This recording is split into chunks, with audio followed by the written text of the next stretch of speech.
पाकिस्तान का सरेंडर। जी हां, मैदाने जंग में एक बार फिर से पाकिस्तान पस्त हुआ है। इस बार उसे मुंह की खानी पड़ी है। डुरंड लाइन पर अफगानिस्तान की सेना के सामने अफगानिस्तान के खिलाफ चल रही जंग में पाकिस्तान को सीज फायर के लिए गिड़गिड़ाना पड़ा, जिसके बाद रहम खाते हुए अफगानिस्तान ने 48 घंटे की सीज फायर का ऐलान किया है। अफगानिस्तान के प्रवक्ता ने पाकिस्तान के सरेंडर की पूरी कहानी बताई और कहा कि पाकिस्तान की गुजारिश पर दोनों देशों के बीच सीज फायर लागू किया गया। इसके साथ ही पाकिस्तान को चेतावनी दी कि अब अगर पाकिस्तान के सैनिकों ने कोई हमला किया तो उसे कभी ना भूलने वाला अंजाम भुगतना पड़ेगा। बताया गया कि अफगानिस्तान के हमले में पाकिस्तान की सेना को भारी नुकसान भी पहुंचा है। अफगानिस्तान ने पाकिस्तान की सैन्य चौकियों पर ड्रोन से हमला किया और पाकिस्तान के दर्जनों सैनिकों के मारे जाने का दावा किया। हालात ऐसे हो गए कि अपने ही सैनिकों के शव को छोड़कर पाकिस्तान की सेना भाग खड़ी हुई। इस बीच कई पाकिस्तानी सैनिकों को अफगानिस्तान की सेना ने गिरफ्तार भी कर लिया। अपनी भारी फजीहत और हार को देखते हुए पाकिस्तानी सेना घुटने के बल आ गई और अफगानिस्तान से बार बार सीज फायर की गुजारिश करने लगी। तो ये पूरी खबर हम आपको बता रहे हैं कि कैसे अफगानिस्तान के सामने पाकिस्तान पस्त हो गया। 48 घंटे का सीज फायर हुआ है, लेकिन पूरी कहानी हम आपको बता रहे हैं कि कैसे पाकिस्तान अफगानिस्तान के आगे झुकता है, गिड़गिड़ाता है, सीज फायर की भीख मांगता है, उसके बाद ही सीज फायर होता है। और हालांकि दोनों पक्षों के अपने अपने दावे हैं, लेकिन पाकिस्तान ने जिस तरीके से सरेंडर किया है, क्योंकि पाकिस्तान को काफी नुकसान हुआ है, इसमें पाकिस्तान के कई सैनिक मारे गए हैं और कई पाकिस्तानी सैनिकों की गिरफ्तारी भी हुई है। कई पाकिस्तानी चौकियों पर अफगान का कब्जा। इससे पहले पाकिस्तान ने बुधवार शाम अफगानिस्तान पर हवाई हमले किए। अफगानी मीडिया के मुताबिक पाकिस्तानी लड़ाकू विमानों ने राजधानी काबुल और स्पिन बोल्डक में बमबारी की है। इन हमलों में दर्जनों लोगों के मारे जाने की खबर है।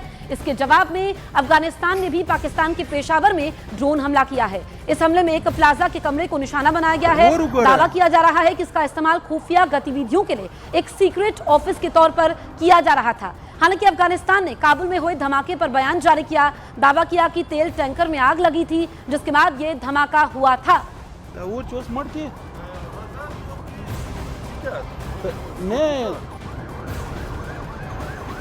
काबुल में धमाका होता है, कैसे पूरा इलाका धुआं धुआं होता है, ये इस तस्वीर में आप देख सकते हैं। हालांकि नुकसान पाकिस्तान को भी हुआ है, नुकसान अफगानिस्तान को भी हुआ है, लेकिन जो पाकिस्तानी मीडिया में खबरें चल रही हैं किस तरीके से काबुल में जो है यहाँ पर टारगेट किया गया है। और लेकिन अफगानिस्तान का कहना यह है कि एक यहाँ पर आग लगती है टैंकर में, जिसके बाद ये धमाका होता है, तेल टैंकर में आग लगी। और जो पाकिस्तान का दावा है उस पर हामी अफगानिस्तान ने नहीं भरी है, लेकिन काबुल में नुकसान जरूर हुआ है। आप देखिए कि कैसे यहाँ पर धुएं का गुबार देखा जा सकता है। दरअसल पाकिस्तान का दावा यह है कि एक प्लाजा के कमरे को निशाना बनाया गया और इसका इस्तेमाल खुफिया गतिविधियों के लिए एक सीक्रेट ऑफिस के तौर पर हो रहा था।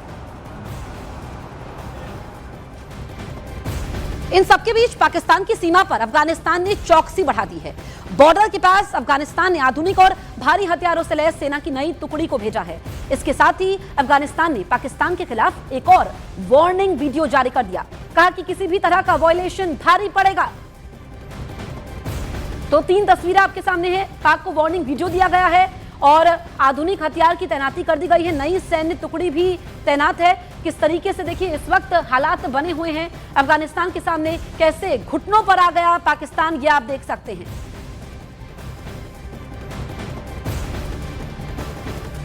अपने अंदरूनी मोर्चे पर घिरे पाकिस्तान ने अफगानिस्तान के साथ जंग छेड़ दी है। दोनों देशों के बीच सीमा पर भीषण संघर्ष जारी है। हालांकि पाकिस्तान एक ऐसा देश है जिसका सिर्फ अफगानिस्तान के साथ ही विवाद नहीं है।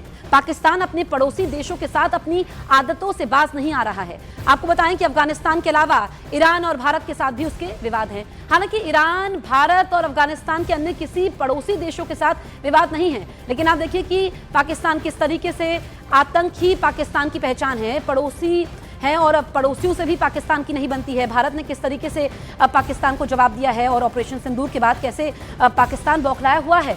और अब आप देखिए कि अफगानिस्तान के साथ जो उसकी तनातनी चल रही है, हालांकि सीज फायर तो हुआ है, सिर्फ 48 घंटे का ये सीज फायर हुआ है और आप देखिए कि कुछ दिनों में ही पाकिस्तान घुटनों पर आ गया है। ऐसे में पाकिस्तान जो कि आतंकी को पालता है, आतंकी फैक्ट्रियां चलाता है, पूरी दुनिया के सामने एक्सपोज होता है। भारत और अफगानिस्तान की बढ़ती नजदीकियों से पाकिस्तान बुरी तरीके से बौखला गया है। पाकिस्तान के रक्षा मंत्री ख्वाजा आसिफ ने भारत पर बेबुनियाद आरोप लगाते हुए कहा कि काबुल अब दिल्ली की प्रॉक्सी वॉर लड़ रहा है। तालिबान के फैसले भी दिल्ली से तय हो रहे हैं। आसिफ ने यहां तक सवाल उठा दिया कि आमिर खान मुत्तकी भारत से कौन सा प्लान लेकर लौटे हैं। अब आप ये समझिए कि किस तरह के इस वक्त हालात बने हुए हैं और यहां पर कैसे पाकिस्तान की गीदड़ भभकी सामने आई है।